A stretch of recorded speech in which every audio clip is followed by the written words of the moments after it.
What's good, everybody? What's good? How's everybody doing? Happy Monday. Happy Monday, y'all. Happy Monday. I hope everybody had a great, amazing, beautiful weekend. How's everybody doing, man? Happy Monday. Welcome back. We are back to the week. We are back to the bullshit, man. We back at it. But yeah, like I said, I hope everybody had a great weekend. Welcome to another episode of the Jayson Estrera Show, where we talk about basketball, sports, and any topic that comes our way as accurate as possible. And as always, it's your host, your boy, Jayson Estrera. Now, today, we are going to talk about Game 5 of the NBA Finals. Obviously, we saw it together on Friday night. Game 4, tonight is going to be Game 5. So we'll be going over that. We'll also talk about Angel Reese and Caitlin Clark Part 2. And we're going to have some discussions about Joel Embiid, Paul George, and a bunch of other things. But first and foremost, we got to talk about this, man, because this came across the timeline, and you got to admit, man, like, this is kind of lit. Now, is this one of the hardest NBA photo shoots ever? I mean, look at this. He got the double pants, them really popular right now. Blazer with the jeans, my boy. I mean, look at Yao Ming. Manu? I mean, which was this? Like, oh, he rocking them shits. I mean, this is, I mean, look at this fit, bro. This is just, but it's crazy because, time repeats itself because, we in 2024 and the baggy pants are back. Like, we right back in this shit, We traded in our skinny jeans and our slim jeans for some baggy pants again. Although that's a whole nother topic because I'm a part of that group that believes you could wear multiple styles. You could wear slim pants and baggy pants and have both of them in your closet. There's a lot of these little fashion guys nowadays that are, oh, this is the only way to wear this. Wear a cropped shirt and some baggy pants. Like, dog, there's multiple ways to dress. But that takes me back to the good old days. We're seeing matching tracksuits. We're seeing, Kyle Korver looks like he's a part of a punk rock band. Obviously, we saw Kobe with the iconic blazer with the jeans. So, I guess for me, the question is, one, what is the best style? What is the best era of style, right? And two, what would I take from, I guess, like what style has influenced me the most, right? So for one, my favorite era, let me think. I'll be honest with you. I think my favorite era of clothing and style might be right now. And I say that because I've been able to live through different styles, the baggy jeans era, jerseys, all that stuff, to the fitted, tighter clothes, Chelsea boots, and now we have like this new style that's kind of a mix of both. Vintage 90s stuff is really prevalent. I personally wasn't, I was a kid in the 90s, so I wasn't able to have that style in the 90s. So honestly, my favorite era has got to be like right now because you get a mix of everything. Like I said, I've been fortunate enough to live through all these different eras, so I have so many things I could pull from. And then if I were to steal from any era or time period, it would have to be, honestly, outside of like some old medieval shit, like old Japanese shit, it would have to be probably like the 90s. The 90s with the jerseys, the colors, just 90s style is, a lot of my stuff is influenced by that era. So that would be, my favorite is right now because you get a mix of everything, and at this point you've seen everything from before, right? But if I had to pick an era that, I just love and that I probably take from the most, is going to be probably the 90s. I love that aesthetic. And obviously, like we just said, it's coming back. Baggy pants are back, mixed with different kind of styles. So it's kind of cool to see, man. It's kind of cool to see. Now, speaking of a new style that's kind of a mixture of everything that we have seen, right? Everything that came before it. We have... Where the fuck is this? Oh, it's over here then.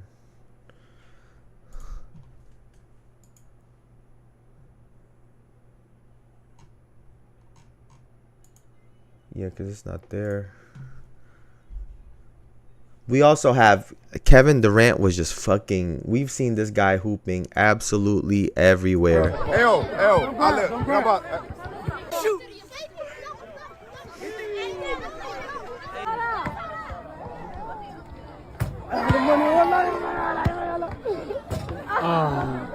KD with a fresh cut is a wild look. Everybody cutting ass on his haircut, dog.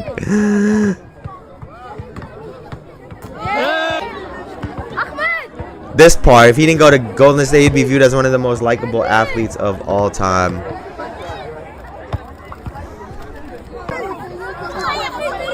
Like, let's be honest, this guy doesn't bother anybody. He's a hooper. He's a hooper's hoop. If you put him anywhere remotely near a basketball court, he will naturally gravitate towards it and probably ask someone for a ball or find the ball and just get up a couple shots. He is a hooper's hooper. That's why I know that a lot of the hate that has come towards his way really is media driven. A lot of it comes from fans that are upset, whether it's because he left one team to go to another, whether it's because, they didn't like the fact that he went to Golden State because, they're an OKC fan and they wanted him to stay, or you're another team that feels like you could have gotten an opportunity at Kevin Durant and, here we are, right? So it's just one of those things that, damn, this fucking headset right here is really giving me some fucking problems right now. And so seeing this, obviously, one, is not new, right? We've seen Kevin Durant do this time and again. He's always hooping. We saw him in the club. We've seen him. We saw him in the club scaring all the girls away, doing jab steps.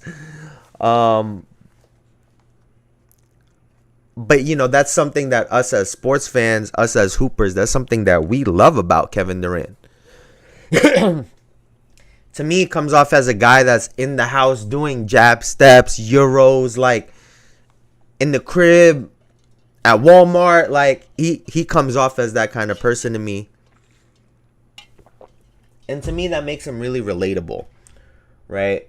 And the media for a long time has tried to paint this picture of Kevin Durant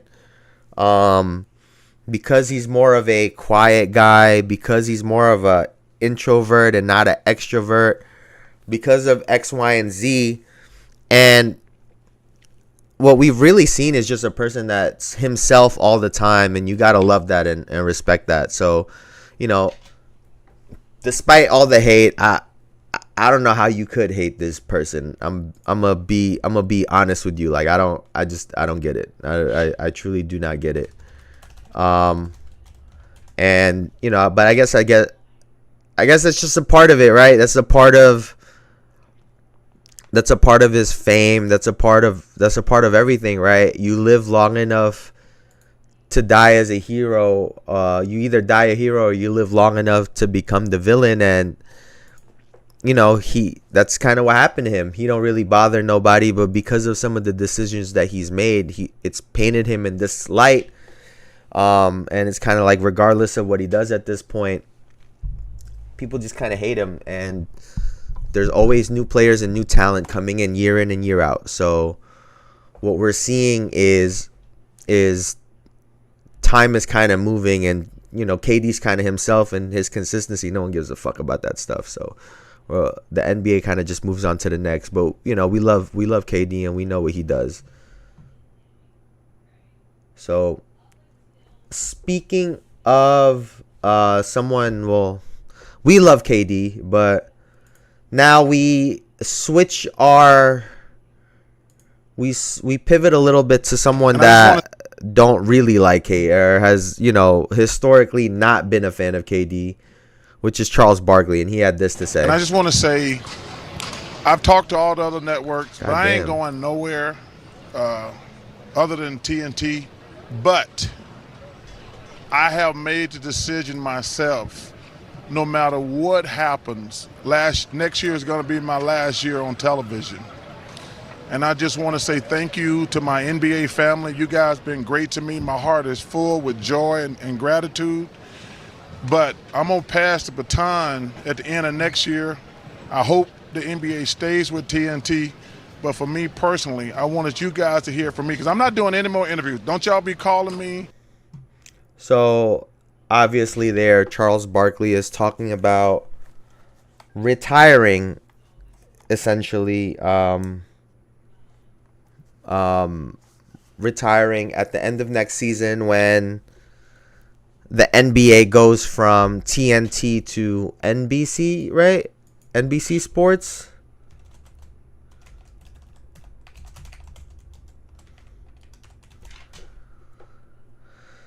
So 76 billion TV rights deal with NBC, Amazon, and he said it. My last year on television happens, and he said it right here, man. Next year is going to be my last year on television. Whatever happens, next year is going to be my last year in television. They've hinted and joked at potentially having something on their own platform. The TNT guys. I don't know what Ernie Johnson is doing. I think he's kind of going down with the ship with TNT. I don't know what Kenny Smith and Shaq are doing. It's funny that Draymond had just signed a deal with them for this to happen. So for me, the interesting part is that he said it's going to be his last year on television.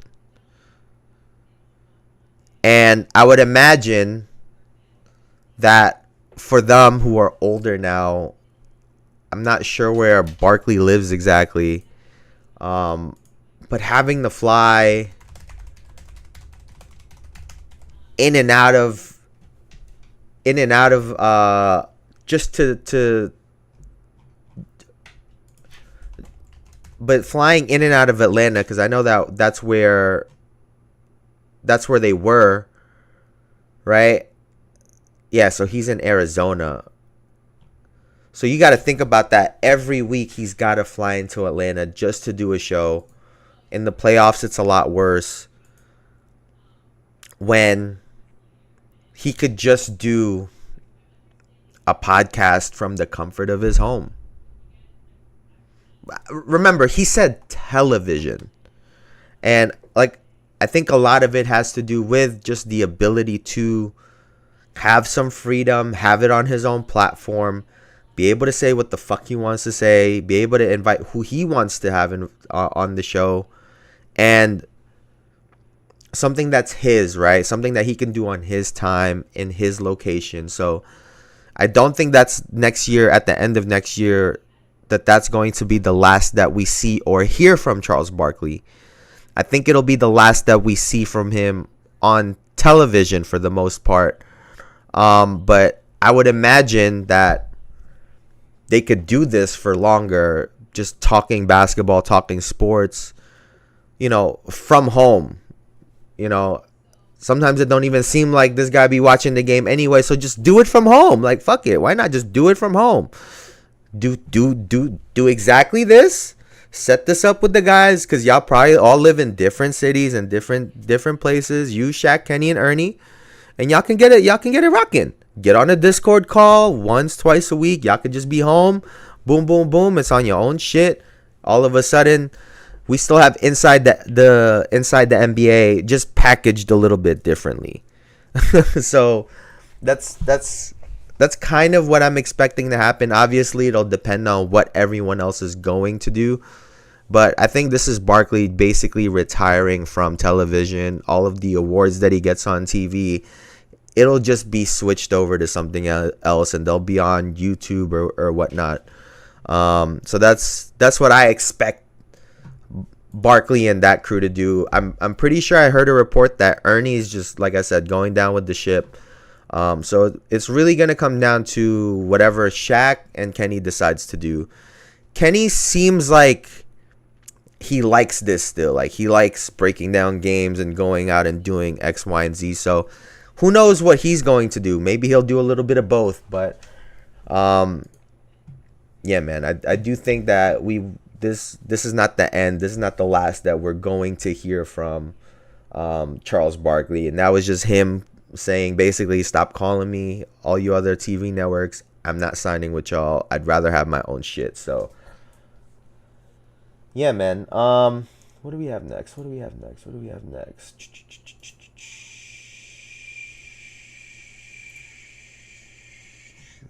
Where is this?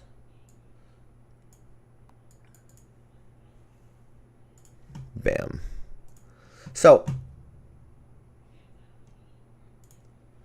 Caitlin Clark is the fastest player in WNBA history to 200 plus points, 75 plus rebounds, and 75 plus assists. And she did that in only 15 games. The previous record was 16 games by Shannon Johnson in 1999. And obviously, there's been a lot of talk about her game. She's had good games. She's had bad games. She's had really good games. She's had really bad games as well. However, if this isn't an indication of her being a real good WNBA player, I'm not saying she's going to be the greatest ever, the best. Like, let's not be delusional now. However, the questions coming into the WNBA about her being able to adjust to the physicality, and I mean like the real basketball shit, right? Like her being able to adjust to the physicality, size, the speed, her only being able to shoot going to her left, her only going right. We'll talk more about that in a little bit. But I think she's proving that she could play at this level, and not just play, but have success and potentially be a star focal point of a team in a league that for the most part has been driven by the bigs, right? It's like, it's in its like first 25 years, this league, and it's, kind of following a trajectory of the NBA.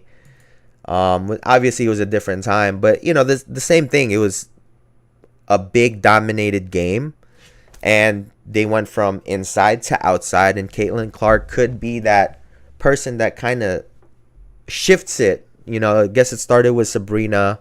Caitlin Clark is now doing her thing, and now their team could be potentially an inside kind of team. And all these records and all this stuff that she's going to get eventually is going to not just validate her and her play, but validate the style of play that she has. And, speaking of the play, we saw last night. It was last night, right? Yeah, yesterday during the day, we saw the Caitlin Clark versus Angel Reese Part 2, right? The Indiana Fever took on the Chicago Sky, and the Fever come out with the victory 91-83. And they did that behind Caitlin Clark, who had 23 points and had herself a great shooting night.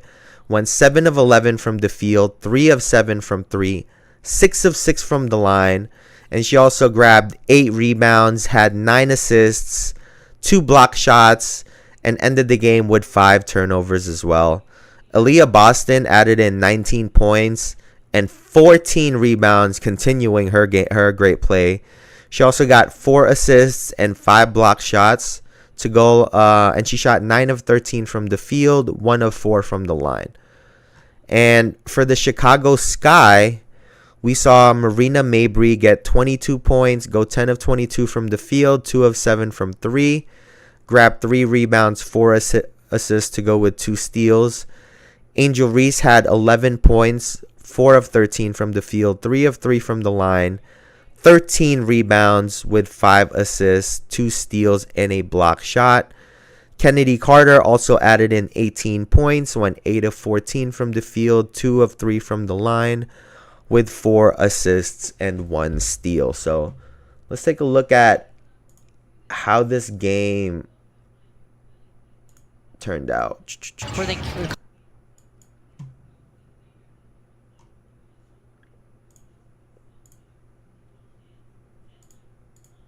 Where they're coming off of a loss against the Mystics. They want to clean some things up. Caitlin got to find a body on Reese. Clark gets freed up. Or look too, with all the talk in this team, she's another player. So it's a big target. Throw it up. Or a quick trigger by Mabrey. Clark steps it back to her left. Smith battling for it. Takes the nearly another offensive rebound. Mitchell triples into that. Yo, Mitchell has been playing really well for them too. Between the legs. She could hoop. Carter now picks her up. 2 quick players. Wallace. To a cut in Boston. This guy forgot about her. Reese doesn't have a 3-point make in her WNBA career yet. Won't pull the trigger there. Trying to find some space. Goes. They're doing what they're doing every single possession. Boston gets the first touch of the third quarter. Carter in and out dribble. Tries to back down Mitchell. Might have got away with a walk there. Reese splitting the choker shoes here today. 4 seconds to shoot here for the Fever. Smith wearing wow. Today. I can't see her saying that. Transition left. Clark with the basketball. 9 total points in the game. Steps it back from 3. Wow. Fever looking for numbers. Clark to Wallace. Back to Clark. Shovel pass. Boston. All over the floor. Give me that. Wow. Clark penetrating. Reese, Camila Cardoso, the other rookies who have made it into the WNBA here this year. That's just the way it goes year in and year out. Dana Evans. Carter takes the count. Yo, can we give some credit? I said credit. Some credit to Kennedy Carter. Yo, she could hoop. I know she was fucking hounding Caitlin Clark in that other game, but she could ball. Evans, 4-3. Indiana, at least in the fourth quarter, an 8-3 rebounding advantage. Clark pulls, fires, hits. 4-3. Post feed. Boston. Oh wow. 2 meetings down between the Sky and the Fever this year. So, you know, obviously we saw Caitlin Clark versus Angel Reese 2, and I gotta say this because I think it's funny. Obviously this is something we all do. The NBA loves to do it. Like when Shaq left the Lakers, Kobe versus Shaq, when we all know damn well that these two players don't actually match up during the game. Although we can compare their statistics, they play different positions. They will never match up. It will never be a true head-to-head, kind of like how we would want it to be. So I just think that's funny. And obviously they're on 2 different teams. They're in 2 different situations. But Caitlin Clark had herself a real good game, a really great shooting night. And I gotta say, this Indiana Fever team has been looking much better. I think they've found a great little mix with, these are the 4 names I keep going back to. It's Caitlin Clark, Aaliyah Boston, Kelsey Mitchell, and Alyssa Smith. That is a real solid 4. Just watching them in the times that I have, that 4 is a real solid 4 that they could really build around and grow. They cover a lot of bases, shooting, driving with Mitchell and Clark, an inside game with Boston, and Alyssa Smith, who could do a little bit of both. If she could develop her jump shot more, that would make her real dangerous, because her drive from the 3-point line, she's bigger than fucking damn near everybody when she's going into the lane. She looks like she puts everybody in the rim and gets real good shots up. So, she's another player along with Caitlin Clark who can really help develop this team as they go. And for Angel Reese, obviously we've seen her, have her success in the paint. I do like the fact that she's consistently aggressive, right? For everything that I've said about her having to develop her game and whatnot, she's consistently aggressive. She's always in your face. She's always in attack mode. And even though she only shot 4 of 13, it'll come, right? It'll come. So speaking of her aggression, we got to talk about this, right? Obviously, because last night we saw a common foul by Angel Reese get upgraded to a flagrant foul. Clark, hammer, I believe, to Angel Reese. Bow. Yep, across the head, and they will go to the monitor. Yeah, that's right. Bow. I think it'll smack be the shit out her head. And then when you get flagrant foul by Angel Reese, what's going through your mind, and how do you just stay within yourself to finish the game? What's going through my mind is I need to make these 2 free throws. That's all I'm thinking about. It's just a part of basketball. It is what it is. She's trying to make a play on the ball and get the block. But yeah, I mean, it happens. And yeah, can you kind of on the flagrant? Did you feel like that? Basketball play. Yeah, you feel like that was the appropriate call, or? It's a basketball play. I can't control the refs. They affected the game obviously a lot tonight. So can't. But did look at it, like you were. I mean, I'm always going for the ball, but y'all gonna play that clip 20 times? So can we just talk about the difference in the quality from the Indiana Fever's post-game press conference to the Chicago Sky's post-game press conference? Like,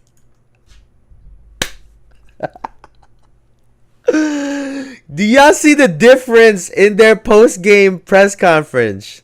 Do y'all see the difference? And this is why they all hate Caitlin.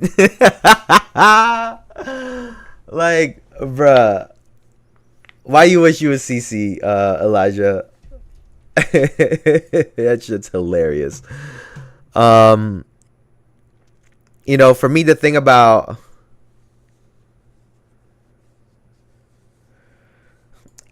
in fairness though, I will say this. I think they both said what they were supposed to say. Right? Caitlin Clark, I think everyone has to give her credit for obviously the amount of attention that she's gotten and the amount of shit that she's gotten as well. But the way she's been able to handle it, she always says the right thing. She just handles this shit really well. She's like she handles it like a vet. Like, she don't handle it like a rook. She handles this like a seasoned veteran. And obviously it warranted a flagrant, but it was a basketball play, and you could tell that. You just try to stir the pot. Yeah, the thing about Clark is I'm sure she can get spicy and talk some shit, but I think especially in front of the camera she's a lot more reserved and she's a lot more PC while Angel Reese just don't give a fuck. And you, personally, me, I love that about her. I think that her, just how tenacious she is, how she's always in everybody's face, she's physical. That's her role, right? And she's kind of been crowned this villain, and she said fuck it, and she's making the best with what she's got, right? Like, she's forced to kind of fill that role right now, and it is what it is, right? Every story needs a hero and a villain, and she's filling that role. And obviously she's annoyed that they lost, and obviously she's annoyed with more than just that call, but she also knows and understands that everyone's going to ask her about that call, and I think that's why she responded in that way, and she just kept it at that, because there really isn't any more that you can say if you're Angel Reese. Like, what the fuck are you supposed to say? Like she said, I'm always going for the ball, and that's what you're supposed to say. Like, it could have gone, because obviously, like I said, she was going for the ball. Like, if they didn't call it a flagrant, would it have been a real, like, outrage? Because Caitlin Clark would have just said, well, it was a play on the ball anyway. So it's just one of those things.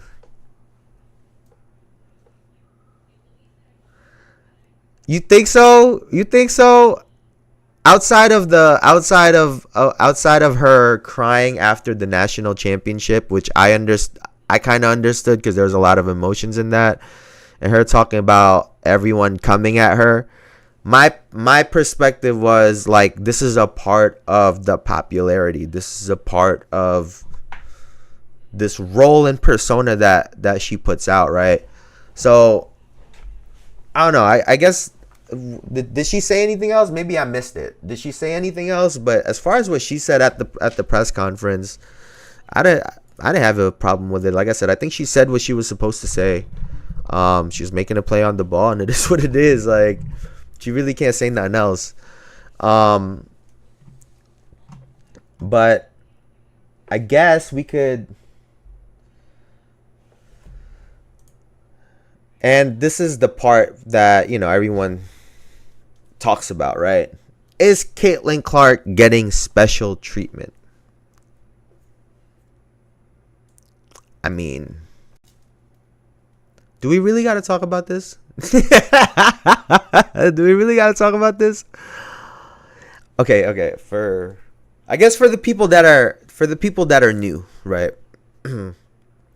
You see, there's a thing in basketball, in the NBA, and I'm assuming it's the same exact thing. There's a thing in basketball where, when you're the star player, you tend to get more calls than everyone else. Right? That's a thing.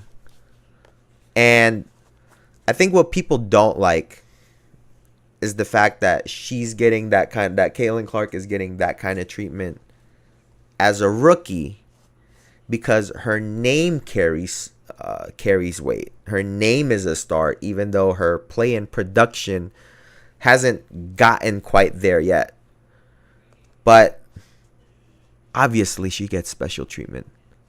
So do the rest of the stars. And it's going to keep happening, right? Like, what we're going to see in the years to come is other stars are going to come out of this, whether it's Asia Wilson, or whether it's Sabrina.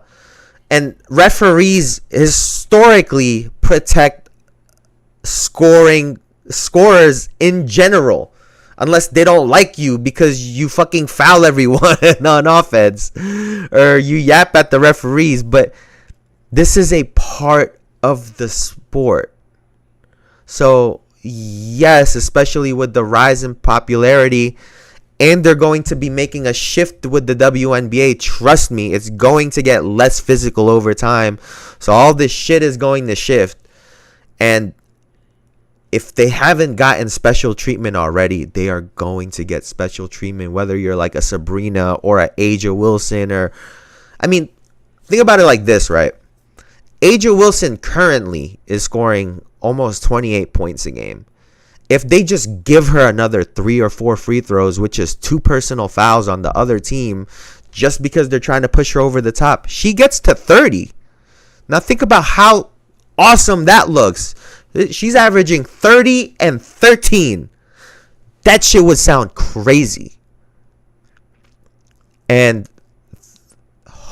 that's what we're going to see. We're going to see it moving forward. I mean, we're talking about how many free throws did she even get? Caitlin Clark got 6 free throws. I mean, I guess, but she also attacks the rim. And I guess moving forward now, what I've seen from the Indiana Fever is they do have a really solid 4 with Nalissa Smith, Aaliyah Boston, Kelsey Mitchell, and obviously Caitlin Clark. I'm seeing Caitlin's already developing some counters to the ways that they're defending her. Right? She already has, if they force her right, and typically what they do is they just kind of run her to the rim, right? Trying to force her towards the big, because they know that she's going to do that Steve Nash shit if she goes baseline, right? Where she'll just wrap around the baseline. She'll either end up on the other corner or she'll try to wrap back up the middle. And a counter to that I've seen her do recently is now she's just added in that little on the other side of the rim. She'll just get on and just put a layup up, use the rim as coverage, and just get a layup up, because they start to relax at that point, because they think they've won. They think she's just gonna run off and clear. And if they're guarding her really tight, she just hard dribbles right, and then she has her snatch back behind the back dribble into the shot, right into her shooting pocket. So she's already starting to develop counters to the way that they are defending her, which is, I guess, something that you would expect from just a good offensive player. And obviously we've seen her get off she's got 2 30-point games or something already. She's got a bunch of 20s. Her threes have gotten going recently. Yesterday was obviously a great shooting night for her. So for her to add that to what Kelsey Mitchell already does, right? A great driver, right? Getting into the teeth of the defense. They have a post presence with Aaliyah Boston. Nalissa Smith can now put all of this shit together, right? Because now if she's your weak side player, and if she can start to knock down shots, but even if not at this point, if she gets one-on-one on a scrambling defender that's running at her, now she gets to have time to attack the basket, whether it's getting pull-ups or layups off of that one-on-one on the weak side.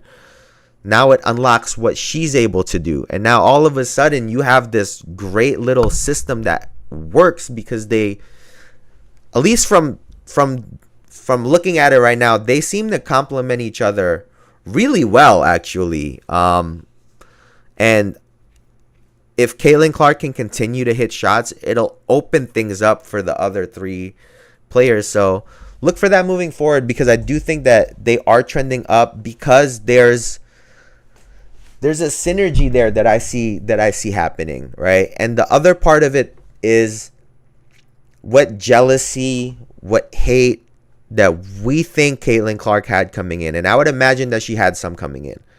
I would imagine that coming into the first practice, all of her teammates are like, this bitch can't play. I am so sure of it. Going into that first day of practice, they all walking in like, we about to cook this girl. And obviously, as time goes, yeah, she's getting turnovers. Yeah, she's not shooting great. But as a point guard, she's rebounding. She's getting assists. And now she's starting to shoot better. One thing about her that you got to love, she's constantly pushing the ball. Like, if she gets the rebound or if she gets the ball on a quick outlet, she's always looking to push the ball ahead. And And I think that what we're seeing is her teammates are slowly coming around to her even more. Whether it was resistance because, oh, now we're trying to put the offense around her, resistance because of jealousy, resistance because they don't think she can actually play. I think she has slowly gained their respect, and I think we're seeing it as their play is improving. I think that now she's getting more accustomed to everybody else, more comfortable, and I think that they're slowly embracing her even more because they're like, wait a second, you're making us more popular and you could play? Fuck it, let's get over here. Get over here, Katie. They got a little nickname for her. Get over here, Katie. You can come to dinner. Fuck. And I think that's what we're seeing. And it's helping them with trending upwards. So I think a lot of positives are a lot of positive things are coming for Caitlin Clark and the Indiana Fever. Now, to go on the opposite end, right? To go with, I guess you could call it more negative. If anyone saw the Katie, they call it, apparently she don't like Katie or some shit, bro. I don't know, but I do think that they're starting to like Caitlin Clark even more. Obviously, it's taking time. Think about it. It's like the first day of school for her, and instead of being like the nobody, it's like the new kid, but everyone knows him because all the teachers and the principal been talking about this motherfucker. So now instead of this person having a no face and you get to learn them, you've been having to hear about their name all summer long. And now you got to face the motherfucker. So at first you're like, I don't really like you. And then it takes time. And you're like, oh shit, you actually helped me with my homework. Oh shit, you actually gave me some food during lunch. And then all of a sudden, slowly, they build that relationship. But to go on the opposite end, right? Is Jayson Tatum having some doubts? Let's take a look at this. And, Joe did a great job today of reminding us that it's okay to smile during war. It's okay to have fun during high-pressure moments. That's what makes our team unique and special. And, we would love to win tomorrow more than anything. But if it doesn't happen, it's not the end of the world. We have more opportunities. So just setting thank you. that table of don't surrender to that idea that we have to win tomorrow. We would love to, absolutely. Oh, shit. But Game 5 is the biggest game of the season because it's the next game on the schedule. So, I saw a lot of people going crazy about this shit, too. So, does Jayson Tatum have doubts? Now, obviously, we're in a time where everything gets put under a microscope. And do you love what Jayson Tatum, fucking stupid, I can't talk today. Do I love what Jayson Tatum said? No. However, someone that's speaking candidly about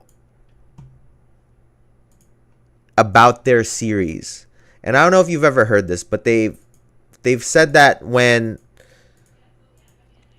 you go into a situation and you are so hypercritical about it and you put so much pressure on yourself, you put so much pressure on the situation that sometimes people don't perform well under those circumstances, as opposed to a team that comes in that's loose, a team that comes in and they're relaxed. Yeah, sometimes people they want you to be intense and focused. They don't want to see you smiling and goofing off because to them they're thinking you're not focused. When the reality is you're loose and relaxed and you're ready. Your thoughts are free. You're flowing. You're just reading the situations. And when you look at a team like the Boston Celtics, who's prided themselves on execution, right? Execution has no emotions. Right? It doesn't matter if you're happy, sad, fucking ecstatic, heartbroken. It doesn't matter. Execution is execution. And when you have a team that has prided itself on execution and a coach that preaches that, right? It's about not making mistakes. It's about making the right plays. Then I think that the weight of the emotion is a little bit less. Although, like I said, I don't particularly love what he said, especially when you're talking about a Game 6 that would be in Dallas.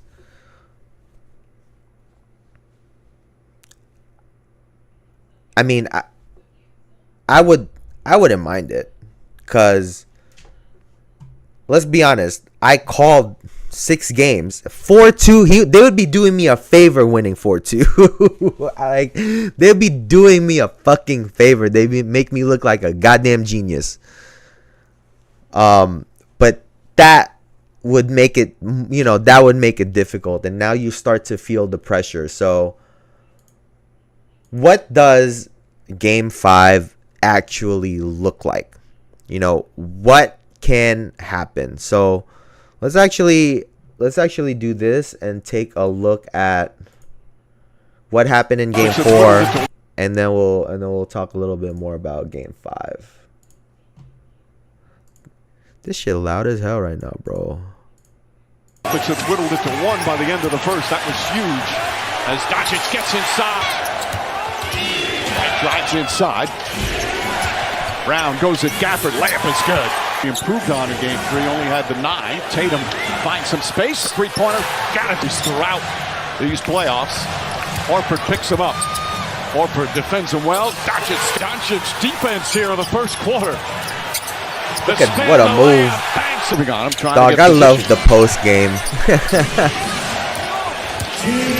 Tatum goes inside, forces up the shot, and gets a nice bounce. Ball batted. White's got to throw it up, and he does. And knocks down.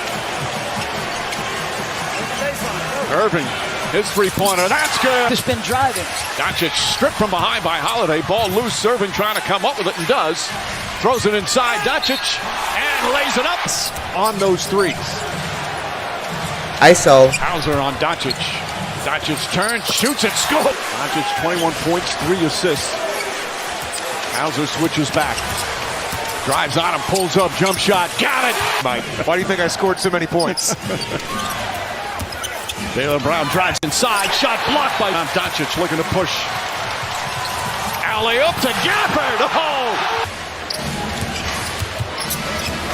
Doncic against Hauser. The step-back shot, missed it. Irving comes in for the rebound, puts it back up and in. Down 21, cut it to 1. And then when Doncic fouled out, unable to finish it, lively. O'Shea Brissett, Steve McTyler, Cornette, Luke Cornette with Pritchard. As Doncic. Kyrie Irving, bank shot's good. Hauser tries a 3, and that's good. Hardaway fires, connects. Wow. Drive in Boston on Monday night. A spectacular dominant. So, we obviously saw the Dallas Mavericks take the victory over the Boston Celtics on Friday night, 122-84 in a blowout. And let me see here. Obviously, we saw a great game out of Luka. He had 29 points, 12 of 26, 5 of 7 from the free throw line, had 5 assists, 5 rebounds, and 3 steals. However, he did go 0 of 8 from the three-point line, so that's something to watch. Kyrie Irving, who had 21 points on 10 of 18 from the field, also shot poorly from 3, only going 1 of 6. And he added in 4 rebounds and 6 assists as well. Now, for the Boston Celtics, Tatum only took 10 shots, went 4 of 10 for 15 points, 1 of 4 from 3, 6 of 6 from the line, 5 rebounds, 3 assists, 1 steal, 2 blocks. And Jaylen Brown had 10 points on 3 of 12 from the field, 1 of 5 from the line, 1 of 5 from 3, 3 of 4 from the line with 1 rebound, 2 assists. And there was just foul trouble for the Celtics. And I guess what you could really take away from that game was this fucking Sam Hauser matchup. Like, it felt like he was on the floor a lot. And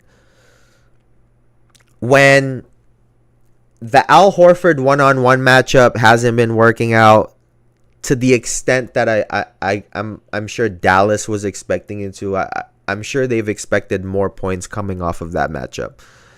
Now they're able to do more guard-to-guard pick and rolls when Sam Hauser is on the floor. And that becomes a problem because he was cooking him. So for me, that's got to be a point that the Boston Celtics will need to address. The other part is there was a lot of standing around. And, obviously standing around in basketball is not good, but a team that relies on one-on-one already, like the Boston Celtics, when your two best players are one-on-one heavy with Tatum and Brown, the off-ball movement is a lot of what creates shots for the rest of those guys, right? Because typically it's the hockey assists. You pass to that cutter then finds someone else, and they get assists by committee, and they just were not doing that at all in Game 4. It was a lot of chucking threes. It was one of those games. And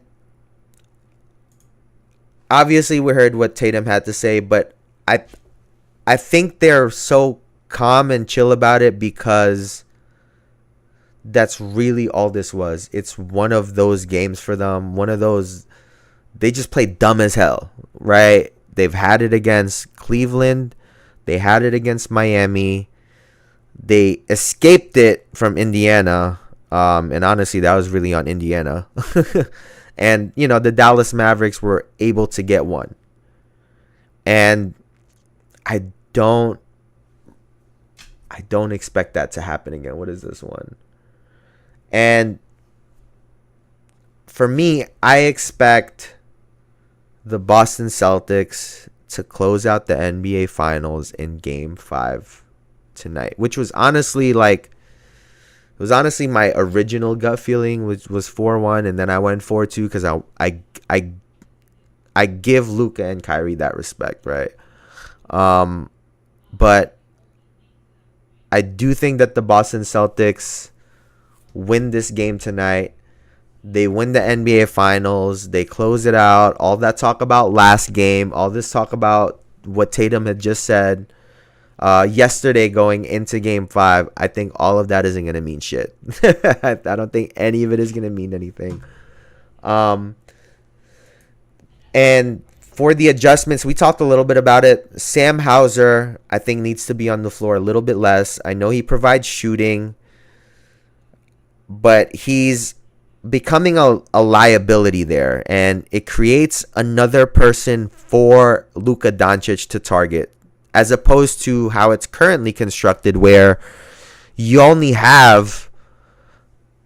only have Al Horford to target.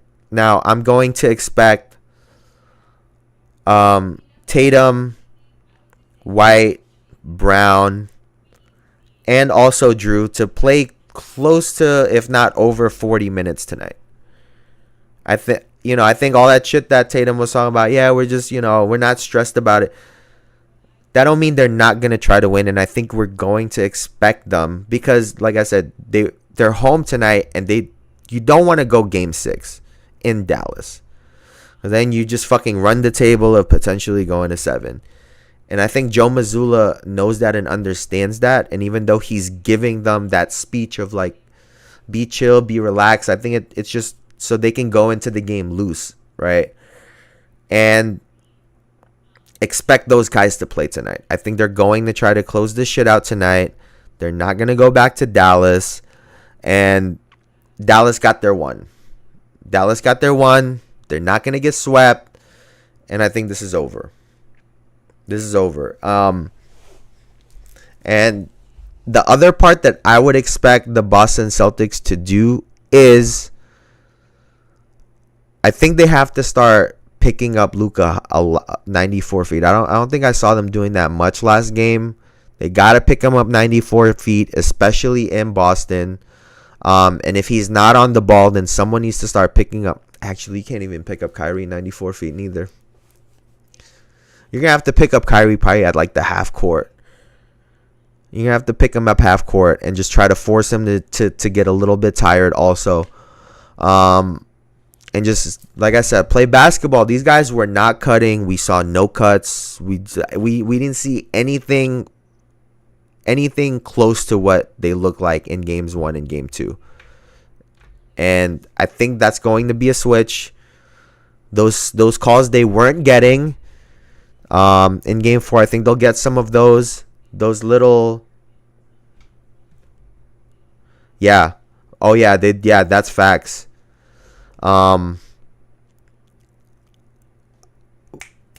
Also, some of those they did get into early foul trouble in game 4. Yes, that's facts. He do need help once it's below the free throw line. But some of those early foul trouble, like I think that's part of why we saw Hauser on the floor more. I don't expect them to have that same issue in this game. So as long as they're locked in, they're not committing stupid ass fouls, they're playing their game, they're moving without the ball, they're consistently getting to the basket. I think they pulled this game out relatively similar to how they've been doing games 1, 2, and 3. And it should be a relatively easy night. They need to expect the Dallas Mavericks to try to come out hot. Expect some hero plays out of Luka and even Kyrie to try to, if they get down early. If Boston gets up quick and Dallas is down early, expect Luka and even maybe Kyrie to get up some hero shots trying to will their team back into the game. And if those aren't going in, this could get a little bit ugly.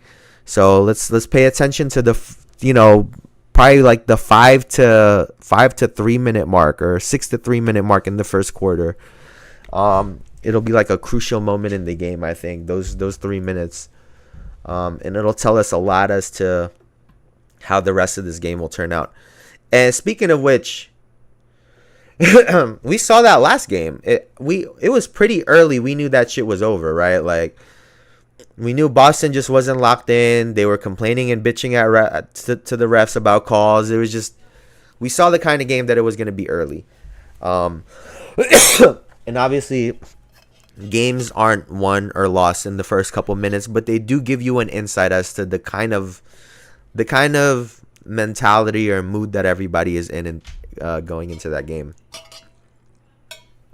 Now, something else that we did see in game 4 was, I thought this shit was interesting too.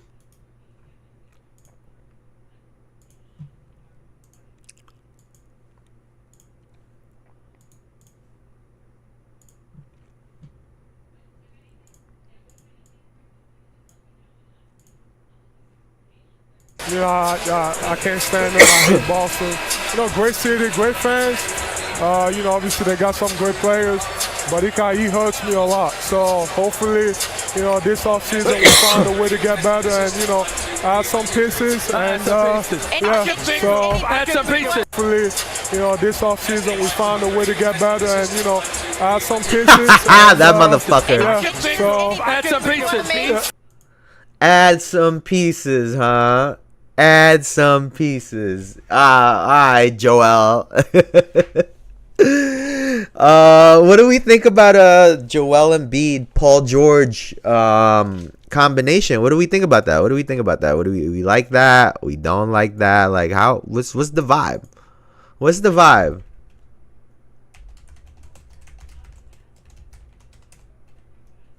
Is he up this summer?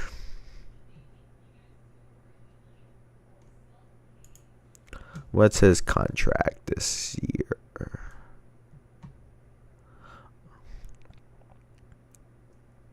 $2023-2024. Who, Paul George? You think so?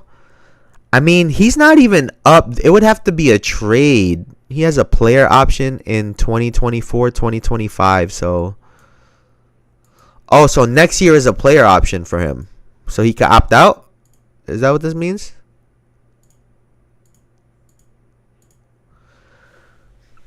Well, I think that obviously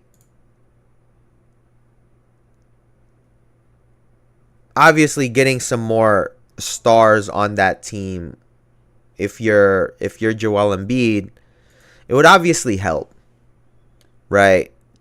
Tyrese Maxey has been great. I do think they need to give up on this Tobias Harris thing. I think he's the person that really fucks all of this up, if I'm going to be honest with you. Because he puts up numbers that are good enough to be a legitimate third or fourth option. He's consistent in the regular season enough to where when you, at the end of their year, when you look at his stats, you're like, okay, like 16, 18 points a game. Okay, he can shoot three. He does things that, when you think about it, he has size. He's all right enough on defense, I guess, because he has size. He could shoot, try to space the floor. Kind of has a mid-range game. Like, it's a lot of positives, but who, Paul George? You think no business? You don't even think he should be in the conversation? I think he's one of those players. He's a lot of favorite players. He's your favorite player's favorite player. And if you get a Paul George over like a Tobias Harris, that would be a major upgrade in my opinion. And I think the thing about Paul George is the expectation for him to be the star that leads you to the promised land. That ship has sailed. And I think he gets to be more comfortable in a support role, right? He's no longer a player that's going to be hella consistent, that can give you 30 every night or whatever, right? Honestly, he's never really been a 30-a-night guy. But if he were to join the 76ers and Joel Embiid, and, you know, somehow they have him, Maxey, and Embiid, he gets to fill in the gap when you have a scorer and a player like Embiid, who's an MVP, and a scorer like a Tyrese Maxey.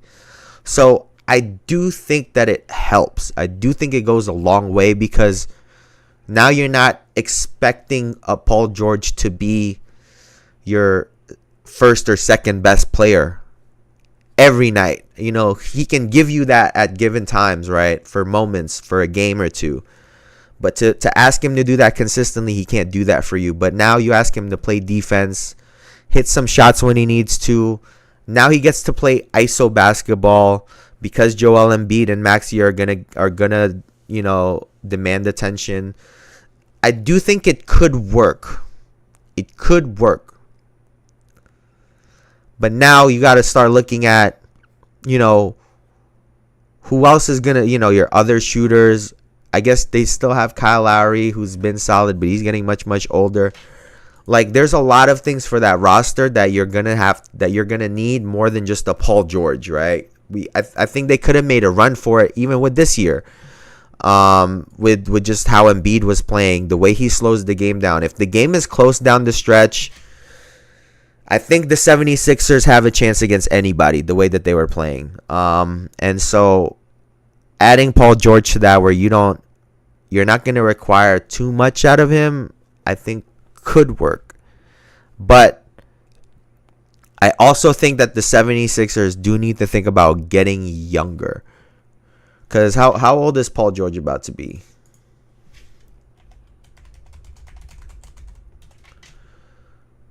He's 34, dog.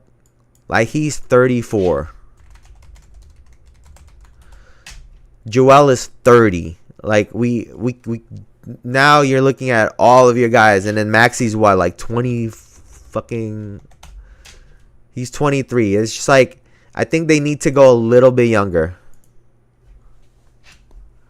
He promised a president, and he has signed a letter making him a citizen to play for France. Then he has Pascal in Cameroon, and the first time we see you with the USA Justice League. Yeah. I mean, that's a whole nother topic. That's a whole nother topic. So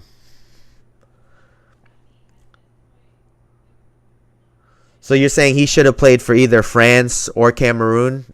I can see that. What did their team look like, though?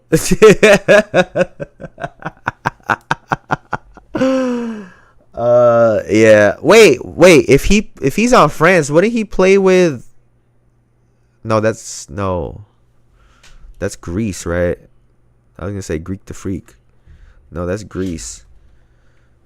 Ah, man, that would have been kind of cool, actually. Who's on the French team?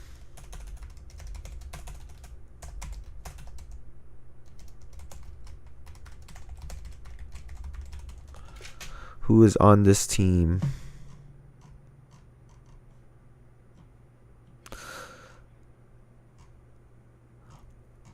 Wait.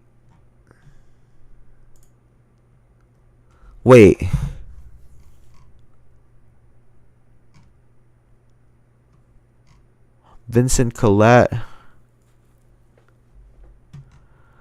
I'll be honest too, though. What's his name? Used to do that shit all the time. Dwight Howard used to do that shit all the fucking time. He would take cheap shots on all the guards. Anytime someone run through the lane, they're getting fucking hit. Batum. All right, I'm looking at this the France national team. Gobert, Batum, Frank Nicolina, Wemby,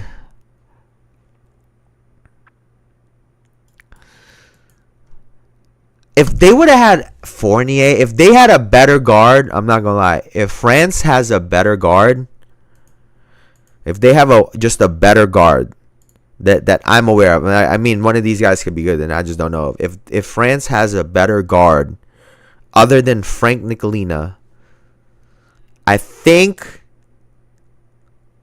Joel Embiid should have given France a run, because now you're looking at him and Wemby together. Gobert off the bench with a Batum who's, has experience with all the stars in the NBA. Was good, Angel. Yeah, I think if Embiid would have had a guard on France, I think what's good, man. Oh, you at the gym? Nice. I think Embiid is just trying to secure an Olympic gold, because he's 30 right now, so 34 would be the next time he would get a chance. Yeah, he's just trying to secure some gold, Elijah, is what it really come down to. He like, fuck that. He's like, let me go on over here. This is where I learned how to play basketball anyway. Kansas Jayhawks, right? That's where he learned how to play. But yeah, I think seeing Joel Embiid and Paul George could be cool. I think we're in a time right now where we're just getting to see all of the star players. It's like 2K in real life. We're seeing all these fucking unlikely teams. And I personally kind of like it, because instead of us having to sit here and wonder like, yo, if you would have paired this person and this person, they would have definitely won a championship. And now we get to see it in real time. And you're like, oh, actually, they don't win a championship. Now they do a different combination. Oh, they don't win it. Instead of before, where a lot of the old heads from back in the day, they're like, oh, if I would have joined with Charles Barkley, we definitely would have won one. When it's like, we don't know that. Or, oh, when I would have joined da-da-da-da-da, we would have won one. We don't know that. And now we're seeing it in real time. So now these players, they don't have that luxury to be like, oh, if I would have joined so-and-so, we would have won. They don't have that luxury because they actually get to live it out and try it. So I do think that that's the cool part of it. Yeah, there's a lot of teams going back and forth, but fuck it. It's basketball, dog. Like, just be a basketball fan in 2024. We'll always have our teams, so just be a basketball fan. But yeah, I do think that part is cool, because we get to, like I said, we see this shit year in and year out, and like, oh, you guys actually can't win a championship. Instead of having these guys, even if they never win one, they get to hang that over people's heads. Oh, I could have joined so and so, but hey, man, we get to just watch speaking of which, we get to watch the game tonight. I'm excited, but the NBA season is coming to a close, and that makes me kind of sad. So, hey, we'll have to figure out this offseason. I do have some ideas that we could work with. We got to take this shit to the moon, and we got like I said, we got to take this shit to the moon. So we got some topics that we'll cover this offseason.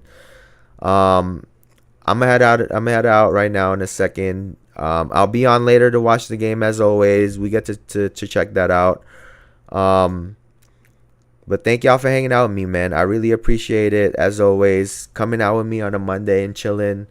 But yeah, I appreciate y'all. Thank y'all for hanging out and watching, man. As always, you could have been anywhere on the internet, but you're here with me, and I really, really, really, really, really appreciate that.